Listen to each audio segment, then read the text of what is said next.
music multiverse listeners, welcome to Beyond Your Radio. I'm your host, Mark Kuligowski. It's time for Panelists' favorite show tonight, albums from 1990. That's right, we've moved away from 1980. Before we get into it, if you're here again, thank you. If you're new to our little music appreciation channel, well, a big welcome to you. Stick around. I'm positive our shows are going to pique your musical interest and then some. Have you subscribed yet? Hammer time. Click it. We love comments. The problem with instant gratification is it takes too long. Thank you, Meryl Streep. And likes. Tease me. Please me. Click it. Joining me tonight on the panel, Jeff Young from Tampa, Florida. The Grateful Dude from the beautiful Hilo, Hawaii. And my beautiful wife upstairs, as always, in the dark den. Dun, dun, dun. I love that you say she's upstairs and she's actually below you in the screen. I know. I'm never below Good him. evening. How is everyone? We're good. How difficult was this? Lot harder than 1970.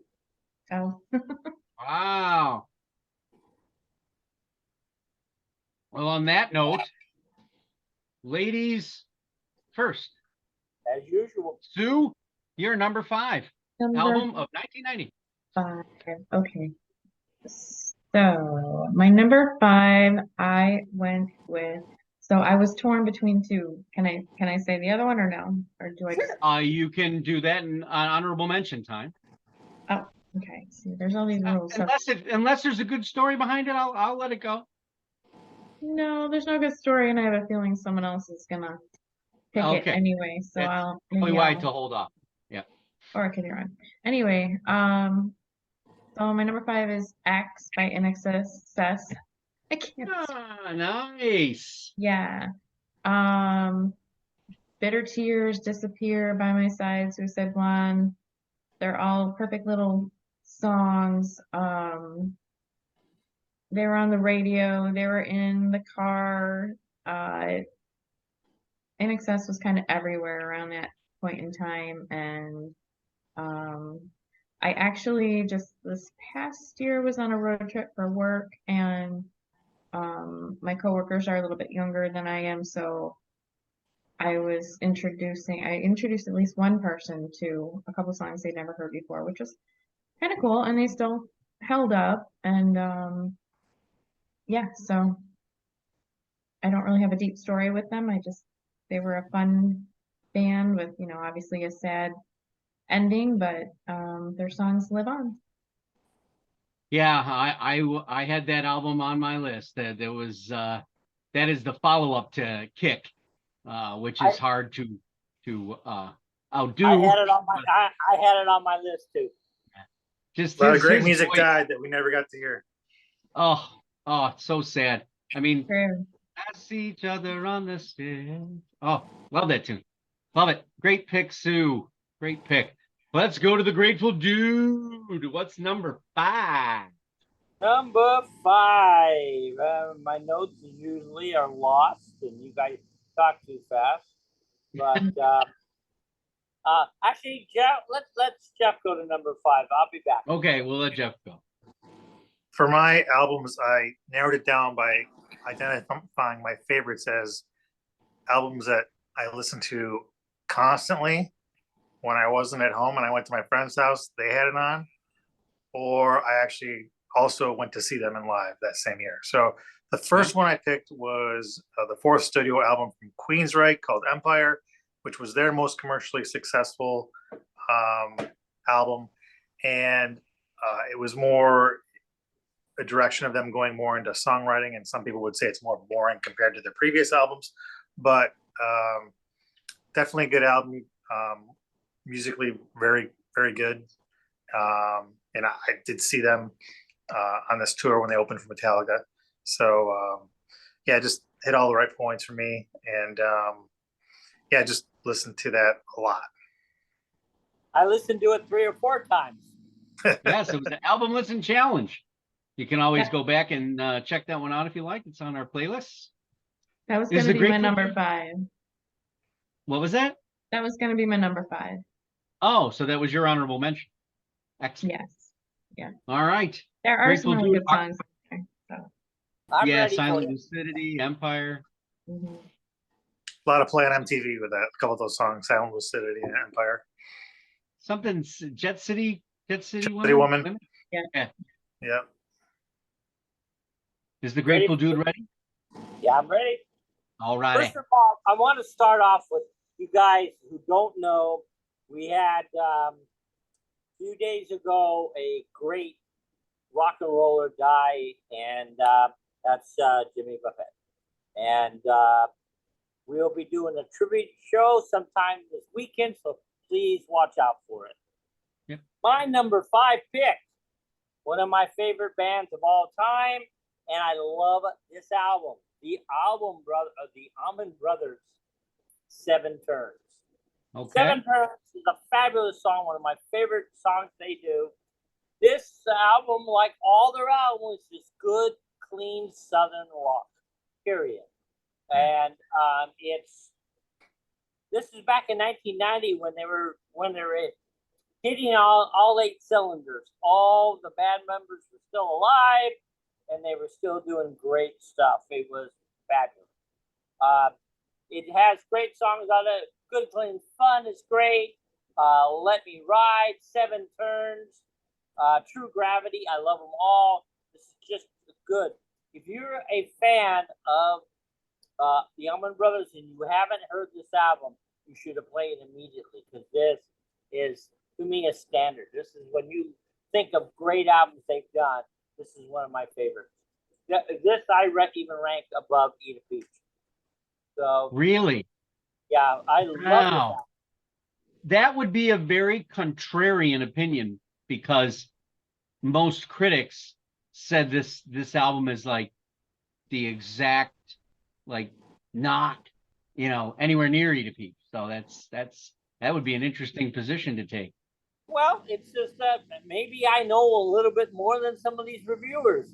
Some reviewers have no real context with the band. They listen to it and blah blah. I've seen these guys, I don't know how many times, but they're my number 2 being seen after the Grateful Dead. It's funny, the instrumental track, True Gravity, right? Yeah.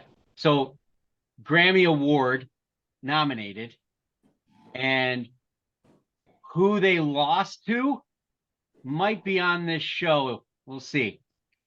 Oh, They're probably doing their own podcast going, the Grateful Dude has been at my show 15 times. No, I think it was 30 times. The Allman Channel, all the time. okay. I'm going through some mental notes. I'm trying to figure out how many concerts I've been to. Oh my gosh. Ooh. So it's going to be a high number. Just ask God when you get to heaven; He'll tell you.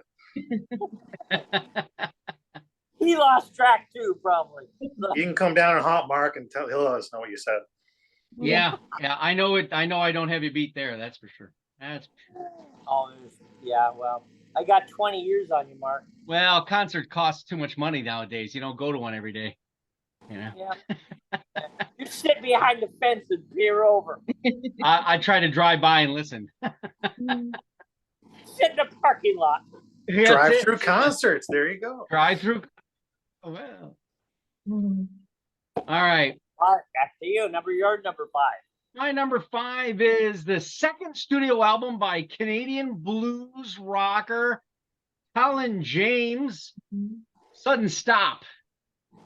Colin James might have been at one point considered the Canadian Stevie Ray Vaughan to some degree, but I think he's a little more bluesier than that. Not as creative in the guitar, but I'll say this. This is an album from start to finish that doesn't leave anything on the table. He had Just Came Back, Keep On Loving Me, Baby. He's joined by legend Bonnie Raitt on here, as well as Bobby Whitlock. So, this is probably one of the better blues albums in a decade in Canada, in that era, in that genre. So so that's Colin James, Sudden Stop. That's Mhm. my number 5. Sue, back to you for your number 4. So he also almost made my list, but he did not. My Like Brian number, Adams' little brother. what's that? Like Brian Adams' little brother. A little bit. Um, so my number 4 is Mariah Carey by Mariah Carey. Uh, I haven't followed her in a long time, like a decade or so. I don't even know. But I have to say, I still kind of remember when that album came out. I want to say, Mark, I think we like caught her on Saturday Night Live, and it was like, what a voice. Yeah. That was Vision of Love, Love Takes Time, Someday. Just she was a powerhouse. Um, it was before it became more than just about the music for her. And I kind of Yeah. wish that she had stayed kind of raw and I don't even know. I don't want to say pure, but you know what I mean? Just didn't get caught up in everything else because there was a lot of talent there beyond just I think the top 40 hits and one of a kind voice. And so although her last few appearances on like New Year's Eve specials have been kind of strange. Um, she's just she was a one of a kind voice, and so I got to give that to her. Yeah, And that high note she used to hit was yeah, she can crazy. sing the dolphins, right? That's or whales or whatever it is.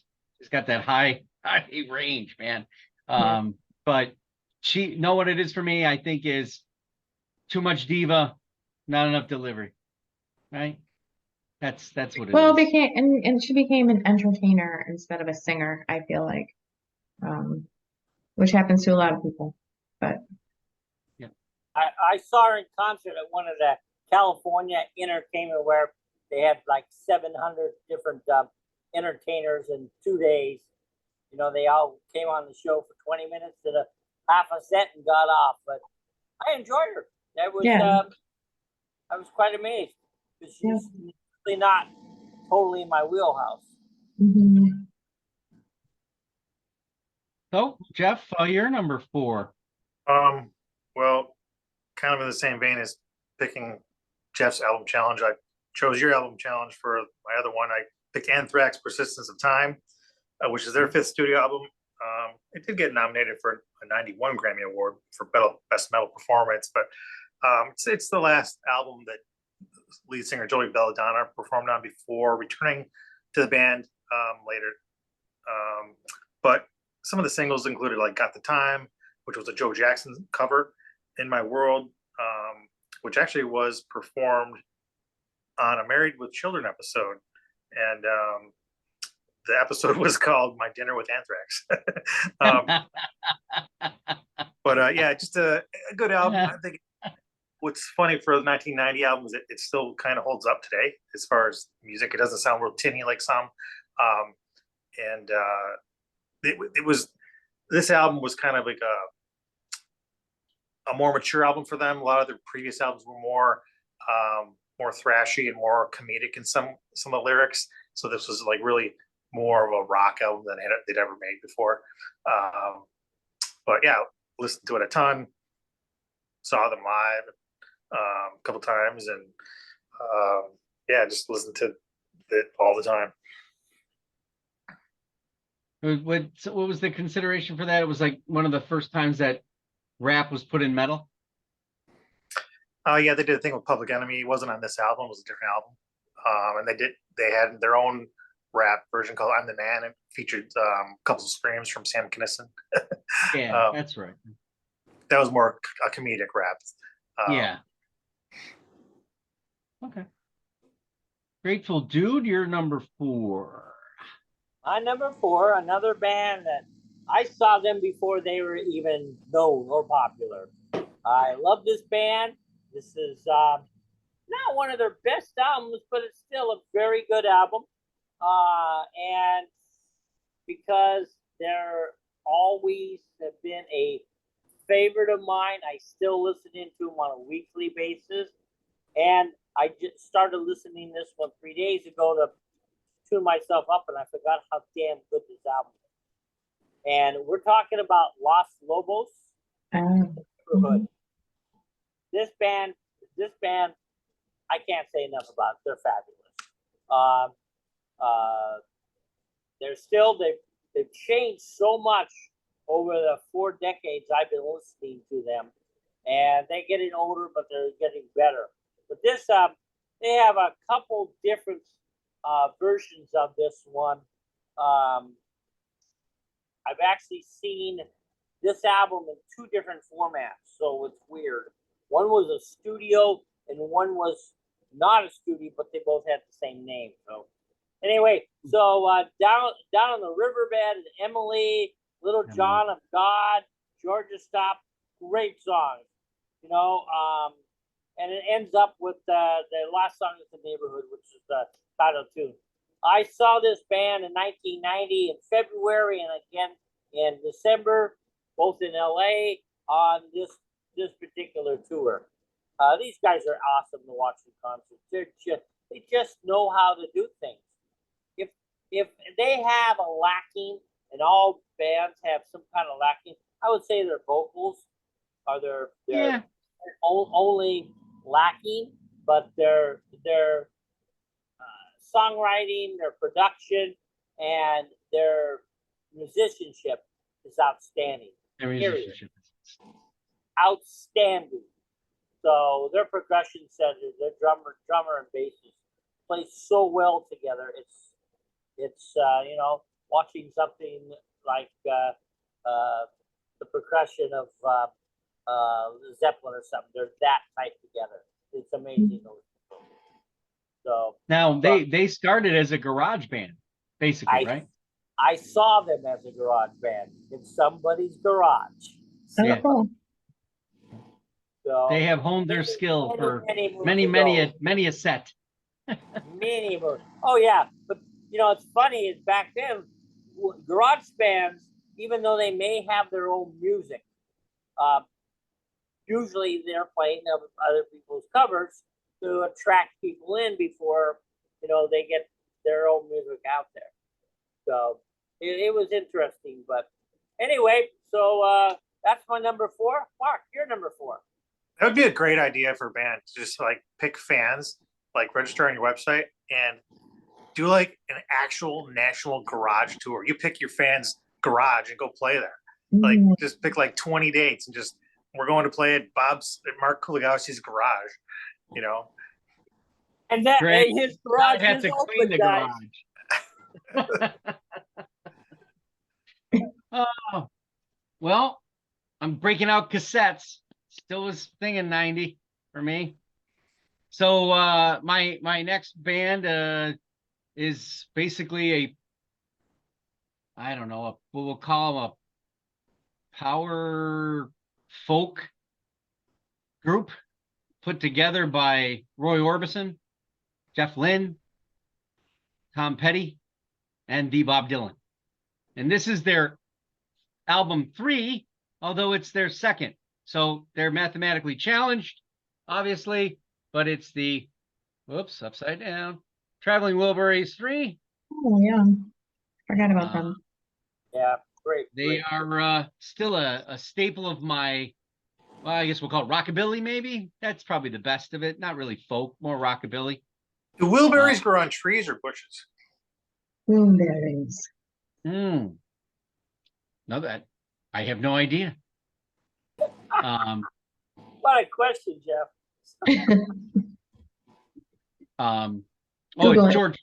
George Harrison too, right? I guess in the band, if I remember too.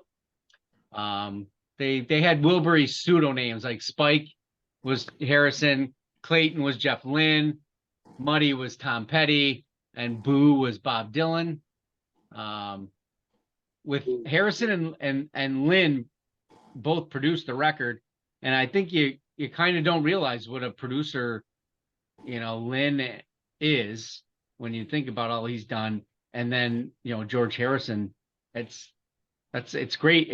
It still holds up today. it's 50s, 60s, 50s and 60s rock roots kind of stuff. But the songs are absolutely killer. They run the gamut from, She's My Baby, Inside Out, and of course, my favorite is the Wilbury Twist at the end. I mean, that's how you end an album, right? We talked about on our last show, we talked about a bad ending to an album. Well, not a bad ending, just wow, that wasn't all I wanted it to be. But that's it. Ended with the Wilbury Twist. So, Stu, to you for numero tres. So my third band album. Well, you already have the list, so I can't have you guess at it. But Blue Sky Mine, Mining by Midnight Oil. You did see them at Darien Lake, I believe. Yes, you are correct. The lead vocalist has an incredible voice. It just kind of like sticks in your head. The lyrics were fantastic. I don't really know too much about the history of the band, but I really enjoyed the songs back then. They kind of, it felt like you were hearing stories, and they were also just really good songs, really good music. Stars of Warburton, River Runs Red, Forgotten Years, Mountains of Burma, Blue Sky Mine, and One Country stood out to me. I mean, that's kind of a lot for an album. But yeah, definitely. I don't know if they were majorly popular or not, but I loved that album. That was a good one. They made a push in the United States, did pretty well. They did better than most Australian bands. Obviously, throwing AC/DC and XS aside, they did better than Cold Chisel. They did better than several other bands out of Australia that didn't make it. And it's funny too, because they're a politically activist type of band, and their political activism is in their country. So some of that translation, we don't know what the Blue Sky Mine is. We have to read about it, right? Bedlam Bridge. I think this all has to do with that control of Britain and them and that kind of thing. And but I remember that album, King of the Mountain. Call me King of the Mountain. His voice sort of goes from one area, can be baritone too. Really a tight band. They had a unique sound. I don't think anybody else sounded like them ever. No. And they have done some work a little bit recent, which is cool. I don't think they're going to continue, but it's a great pick. It was on my list as well. I thought it might be. Jeff Young, what's your three? I picked Lights, Camera, Revolution from Suicidal Tendencies. Wow. So that's their fifth album. And again, kind of like Anthrax, this was like a break for them, kind of going more towards the rock, away from the more of the thrash stuff. It's actually the first album with bassist Robert Trujillo on it, who now is actually in Metallica. And that they have more, compared to prior albums, this is more I mean, the lyrics and the music it's more music-ish. It's more complex, I guess you'd say. Some of the songs singles off the album were You Can't Bring Me Down, Send Me Your Money, Alone, and Lovely. And the video for You Can't Bring Me Down got a lot of airplay on MTV, which is attributed to a lot of the success of the album. They were also nominated for Best Male Performance for the Grammy Awards, losing to Stone Cold Crazy by Metallica. But this album was it was one of those albums I don't know how I wound up getting it, but just like I could listen to the whole thing and the whole way through, and I had a couple favorites obviously, but just a rocking album, man. Good guitar, good solos, good rhythm, and some lyrics kind of in the vein of more kind of like punk but rock. Yeah. So okay, that was my question, because I'm not as familiar with them as I would like to be. but my introduction to them was they were a punk band in the late 80s. Yeah, I would say anybody who would like a good listen to them, just YouTube their greatest hits album. I mean, it's awesome. I'm trying to think of the song. Maybe it wasn't them. Yeah, no, it wasn't them. But there was a friend of mine who was a very punk driven music listener, and I remember he would play a bunch of songs and say this is and I got them mixed up with the Dead Milkmen. So I think that was, but yeah. Yeah. Easy to do. Grateful Dude. Yep. So this is one of these albums where I don't think anybody would know this would be on my my list because even though it's someone in my wheelhouse because of the band he was originally from, most of the music he makes, I'm not totally a fan. But I was introduced to this album by a friend of mine 10 years ago. I did not hear it when it first came out, but I started listening to it 10 years ago, and I love this album. I really like it. It's really, I'm not going to say a change, because this man is like a chameleon. He can go in any different direction, and you just don't know. I am talking about the one and only Robert Plant and the album Manic Nirvana. Excellent. I forgot how good it was. I haven't probably listened to it about 6 months or 8 months, and I played it today, and I go, my God, I forgot how good this is. Big Love, Nirvana, Anniversary, Fire Stamp. Great. Yeah, I can't remember the last time I listened to it. Yeah, so it's a great album. It is just a great album. I can't say any more. It's just that I really enjoy it. It's Robert Plant showing what he knows how to do. The man is a professional, and most of the stuff that he releases is good. Period. Mark, you're number 3. I didn't skip anybody, right? Tend to get these orders mixed up, right? I'm good. Yeah, we're okay. All right. Well, I'm gonna have to pull out an album, vinyl, for my number 3. So Depeche Mode, Violator. I thought you might pick that one. This is while this is pretty close to my favorite Depeche Mode album. It's not my number 1, but I just remember, realizing that they had gone a different direction. They became a little bit more industrial, how they were sounding things. The production was just much more massive than it had been. I don't know what else. I mean, it says Personal Jesus is on here. Enjoy the Silence. It's just great stuff. Trying to think if this is the only band that I can say that I had the opportunity to see, and I don't know what I was thinking.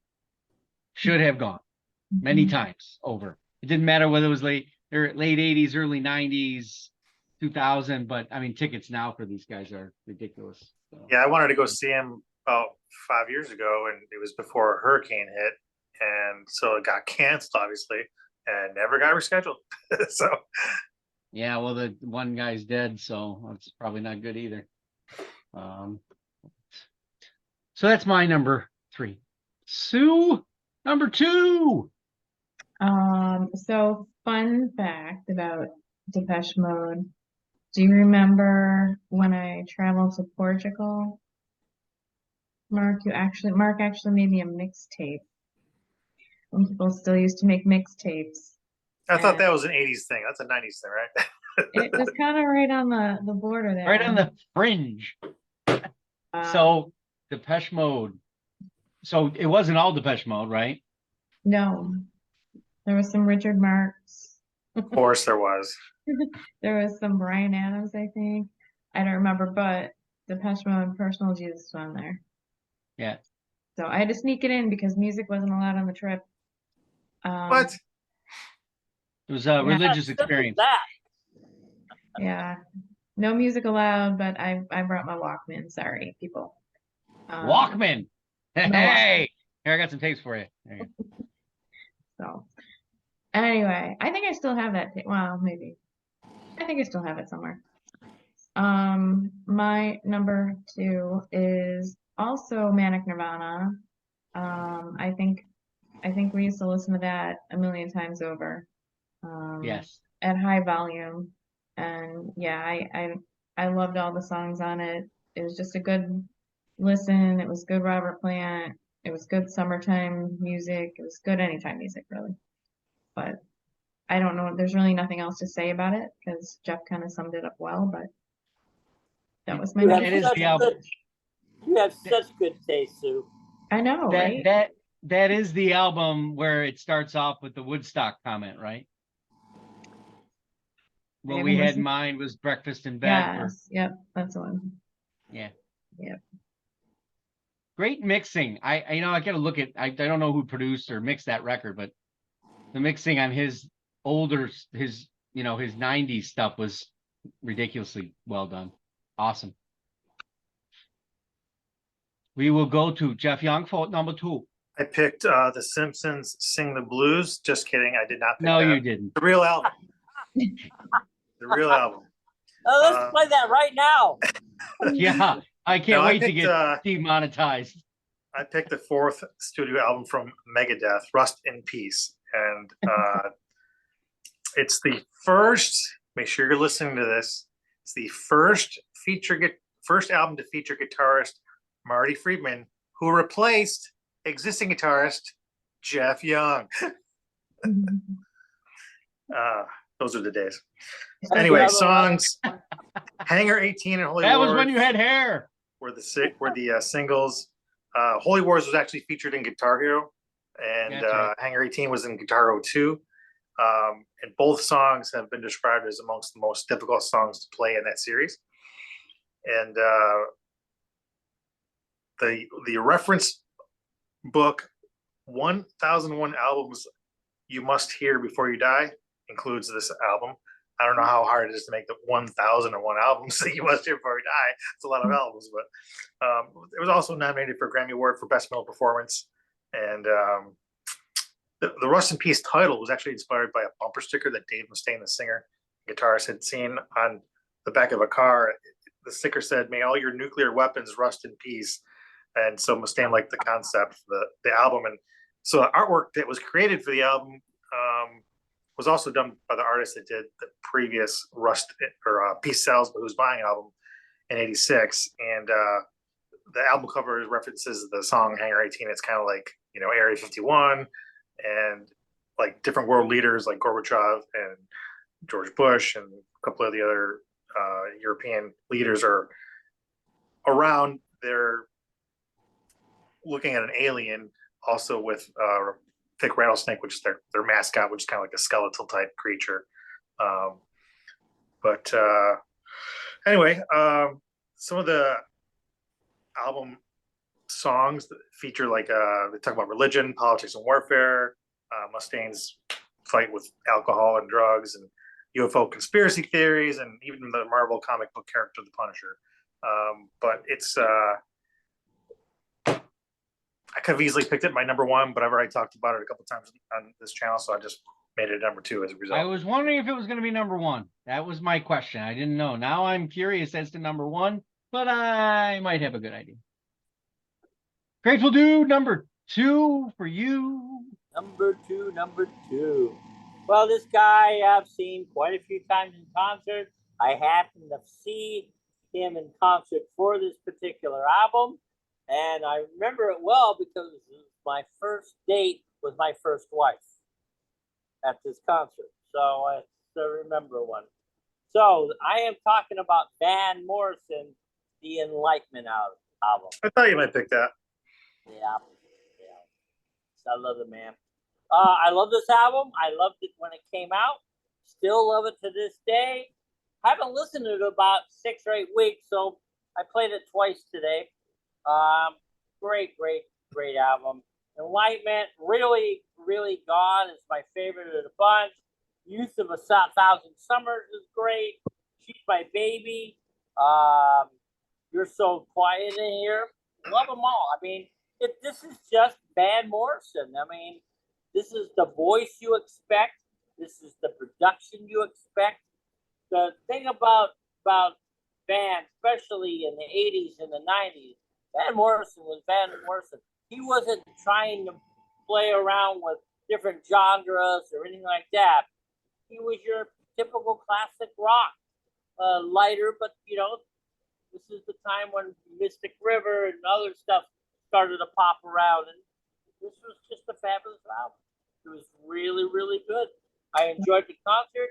I enjoyed the album. And Mark, you're number 2. Well, I'll give you something on Morrison too on this record. So Quiet in Here is actually a continuation of the Into the Mystic from Moondance. So that's a that's a creative thing to do, in music writing. So I don't know whether he had that early and when he wrote Moondance, but anyway. So my number 2. All right. I got to go to cassette again. So this band is also from Canada. Surprise, And, surprise. Surprise. It's Casino from Blue Rodeo. So if you're not familiar with Blue Rodeo, I would say to you, these are the Eagles of Canada. However, they have a wicked keyboardist, and one of the songwriters plays the Henley side, and the other one gives you the vocal, pop or country melodic material.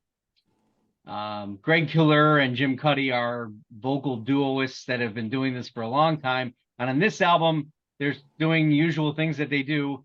Greg Killer gets to do Two Tongues, which is a play on people who talk about other people behind their back and say one thing and then say another. They got two tongues in your head. Then you've got Cuddy just belting out Montreal and critical songs like Till I Am Myself Again and Trust Yourself, which is a classic that gets played at every concert. They are the darlings of Canada when it comes to this type of, we'll call it blues, rock, country, and a little bit of alternative roll in there. Other notes that I can tell about later with my experience with Blue Rodeo, I'll save for another day because they come up a lot in my discussions, but this is the first time in any of the shows. So this is Casino from Blue Rodeo. It is their 3rd studio album, and I believe there were at least 4 tracks that were number 1 in Canada or close to it. But they also have in 2012 they did demos, and they had previously unreleased versions of songs which are added to it, which is kind of cool. Did that make the mixtape, Sue? No. Oh. But it did But make, how good could it be? But the band did make our wedding later on. No, that's right. So. Saving it for the special. Okay. I was saying, if that album ever gets talked about, there's an album that's one of my favorite albums. Jeff, you were there, I was there. All right. So, Sue, is it time for your number 1? Yes, it is time. All right. Lay it on us. I think I've already talked about this album before, but it's my number 1. That's probably why I've already talked about it. And it is The Rhythm of the Saints, Paul Simon. It's a perfect album, really. It's a masterclass album. His voice, the songs, they blend perfectly. I think every song. Did all 3 of you pick that for your number 1? That is correct. Oh, Hat trick. Okay, I'll go last. You guys don't talk about Paul Simon. Yeah, no, I guess we'll do that is now, a right? total hat trick. Abso-goddamn-lutely. This is a masterpiece album. Absolutely. Yeah. One of the best albums of all time. Period. Yeah, for sure. Period. Yep. So, yeah. I guess that's the end of the show. It would have been if Jeff would have picked it, but I know he didn't. I did That would not. have been funny. I want to hear what Yeah, else you guys have to say about it. Well, the first thing that happened with this record was I took it home, and Sue and I were dating at the time, basically built-in babysitters for my two kid sisters. The minute this was on, the youngest and middle child started dancing to this like crazy. They did dance numbers to it, and all because of the rhythm of it, right? It's just pure driven rhythm. Probably one of the best rhythmic albums ever made that has pop sensibility and rock sensibility. But the lyrics, listen to the lyrics. This is Paul Simon. Maybe this is my belief, the best songwriting of his career. I All right? agree. I do agree. Despite Bridge Over Troubled Water, despite all that other stuff, this is deeper, it's darker, yet it's still done pleasantly. And because those people in that area and what he's writing about, they don't have a depressed kind of look. They just move, right? Isn't that one of the songs? Yep. She moves on, right? She moves on. So this writing on this record is the depth of him. This is his soul being bared in Troubled Waters and stuff like that. It was Paul Simon, but this is the first album that he just threw himself out there. The writing is just beautiful. It's haunting, it's rhythmic, rhythmic, and it's just beautiful. I cannot fault this album in any way, shape, or form. And there's not a song on it I do not like. Period. Yeah. It's beautiful. Right. Yep. Excellent pick, Sue. Excellent pick, Grateful Dude. Excellent pick, Mark. Oh, thank you. Yeah. So, Well, Jeff, where are you on this? Let's see. So let's see what stupid album Jeff picked. Yeah, I feel like Alex. I picked Facelift from Alice in Chains. Their debut. Okay, all right, that makes sense. So, the release singles off that were "We Die Young" and "Man in a Box." So Facelift, again, one of the songs where I've seen the band several times, probably 4 or 5 times, and listened to this album a lot. But it was not an instant success, and only sold 40,000 copies in the first 6 months. But then MTV put "Man in the Box" on regular daytime rotation, and that changed a lot of things for the band. They wound up landing an opening slot for this tour called Clash of the Titans. They opened up for Anthrax, Megadeth, and Slayer. I actually went to that concert at Darien Lake at the old amphitheater. But that exposed the band to a more metal audience, having come from the grunge scene. And it is considered one of the most important records establishing an audience for grunge amongst heavy metal listeners. Man in the Box was nominated for Grammy Award for Best Hard Rock Vocal in '92, and Facelift was the first grunge album to be certified gold. So there was a local promoter in Washington State that became aware of Alice in Chains. He saw them at a concert, and they offered to pay for their demo. And one day before they went to the studio was rated in the largest marijuana bust in the state's history. So the final demo, which was kind of called the Treehouse Tapes, found its way to managers of Soundgarden, and they passed it to Columbia Records.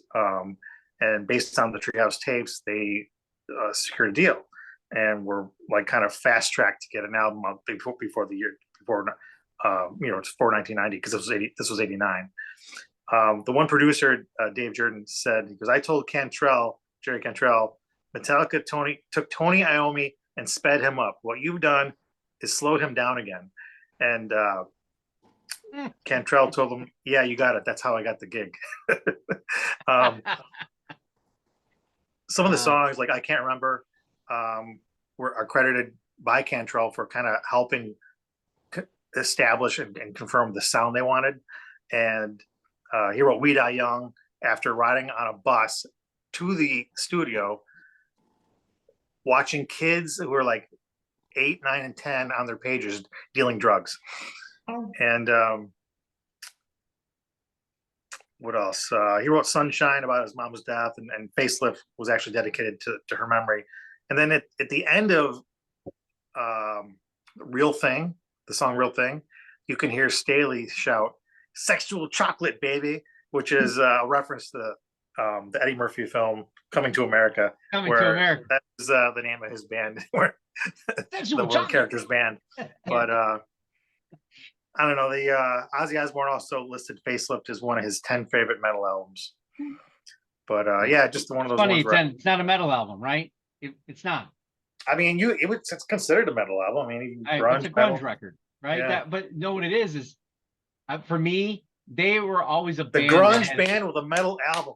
Yes, they basically knew what their sound they wanted, and it's funny, you, me, your brother was with us, and Sue, and I kind of had no idea what they were going to be like, right? And here they opened for Van Halen, and honestly, I could have done without it. It was an atrocity, volume wise. It was And it was loud. That's what the problem It was. was, but in all we couldn't honesty, hear, we couldn't hear Vin. Our ears were blown out. yeah, it was, but it was that loud. they whatever that is, they figured it out, because I mean, when you go back and listen to that album, it's really well done. I mean, I can't say too many flaws about it in anything. I enjoy it. Do I enjoy it as much as the rest of their catalog? Pretty much, you know. So yeah, it's a great record. It was a great record for 1990 for grunge. And what it did not in 90, it was better in 92, right? So thanks to some other people, not even, you can say Soundgarden, yes, you get, it's Nirvana, it's all that stuff. So was that the night we got stranded down at the Odd? And we were stranded and we walked all the way back to the University of Buffalo. That is correct. I thought that was for the Rush concert. Nope, that was Van Halen. Yep, probably shouldn't have done that, but we made it out alive. But you know what? Judgment Night. So I have one number 6. Okay. Do you have an honorable mention? I have one honorable mention, and it was really close between number 5 and number 6. But it's an album I like, especially because of the title song. It's the Black Crowes, "Shake Your Money Maker." Yeah, Yep, on my list as well. It was on my list, and it just teetered between 5 and 6, and 5 and 6. My number 11. My number 11. I will go back to mine. That Sue, you had honorable mention, did you not? Well, Empire, and then Colin James, and then also Crazy World Scorpions. Which I referenced in the beginning. That's a good one. Yeah. Yeah. I have a couple that I wrote down, but could have wrote down like 10. But I wrote down "Lynch Mob" with George Lynch from Dokken, and it's just a good hard rock album, great album cover too. And then also "Souls of Black" from Testament. I don't know if you ever heard that album, Mark. It's, if you like Wicker Man, and I think that you do, I think you'll like this. So okay. Testament. I mean, it's not. I probably have heard something, but I don't think that one I have. Yeah, it's not known as one of Testament's greatest albums, but it's one of the ones I like the most. It's not even, I think, their most prominent singer they've ever had, but it's just straight ahead, heavy rhythm guitar, and the vocals are clear. You can understand them sing, which is nice. Yeah, that's always a good point, right? I feel like that type of thing. Yeah. Any other honorable mentions? I mean, before I lay something crazy on everybody. So, who did the Allman Brothers lose their Grammy to? The Vaughn Brothers, Family Style. DDY. Bad Judgment. that was Family Style. That was the two Vaughn brothers together, and then Stevie died that year. Mhm. So my easy honorable mention, which I didn't think I'd have to do. I thought for sure somebody would have picked it, but AC/DC's Razor's Edge. I know that was a great album. Yeah, that was I a honestly staple. think That was Back a in 90s Black staple. and then Razor's Edge. That's my two, right? For some reason. So that's my in the wheelhouse. Obviously, the one that I had as my number just on the outskirts was number 6 was Public Enemy's Fear of a Black Planet, which is an astoundingly good hip hop, rap album at that point, probably considered not hip hop, but Flavor Flav was bringing it. So my odd honorable mentions, I never listened to this record due to this challenge. I said, my God, I've got to go listen to this record. It was talked about all the time, and that's No Depression by Uncle Tupelo. This is probably my first ever understanding of garage country rock.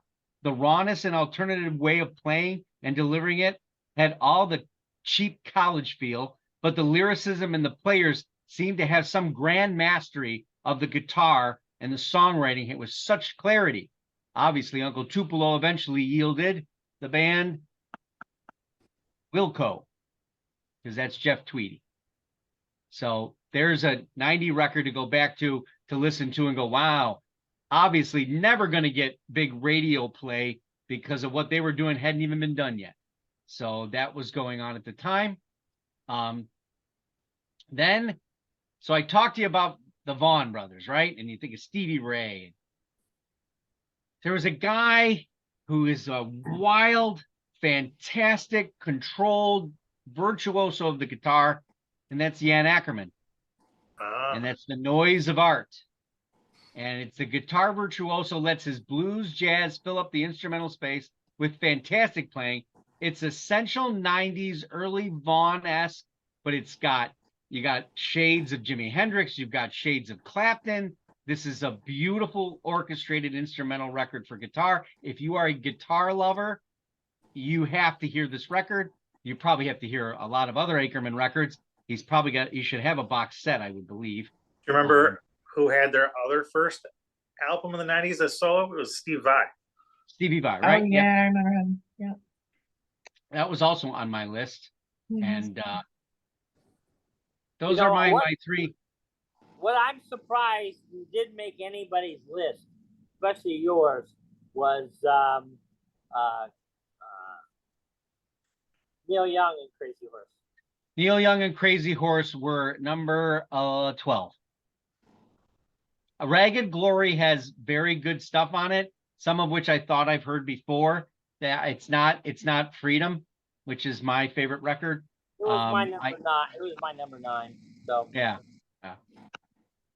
But I mean, there was some good stuff in there. I mean, even the guilty pleasures like Bad Company's Holy Water with Brian Howe singing. I love the Brian Howe era of Bad Company, but I don't want to have Rotten Tomatoes thrown at me by other Bad Company fans. Even Damn Yankees had a good album too that year. Yes, I had that. I went back and listened to it too, just to make sure I wasn't out of my rocker, right? And I was hoping that Driving and Crying had a record in 1990, but they didn't. So there's a band that doesn't get much mention. Also of note, on the way down the list, interesting records would be the Northern Pike Snow in June, LL Cool J's Mama Said Knock You Out, the first Blues Travelers record, and Vanilla Ice To the Extreme, if you want to go down that avenue. And obviously this was the I Don't Want, what? That's a rabbit hole. That's a rabbit hole. Yeah. Obviously I Don't Want What I Haven't Got by Sinead O'Connor is a very good record, but unfortunately it's tainted by the idea of Nothing Compares to You is the only track. It's dominant. But I had Scorpions Crazy World, I had Rust in Peace, I did have Mariah Carey on there, but I also had Warrant, Cherry Pie. Oh boy. Uncle Tom's Cabin, baby. Uncle Tom's Cabin was a wicked tune. After they wrote a song in 3 minutes, they wrote one in a few days, which is better, right? There's also a band that I had to go back to that I'd never heard of before, or went to play, which was called The Laws. Nobody knows the song. There she goes. There she goes. It was played on the radio all the time. I didn't know who the hell that was. I went back and listened to the records. Kind of a Rembrandt's kind of thing, or that kind of, yeah.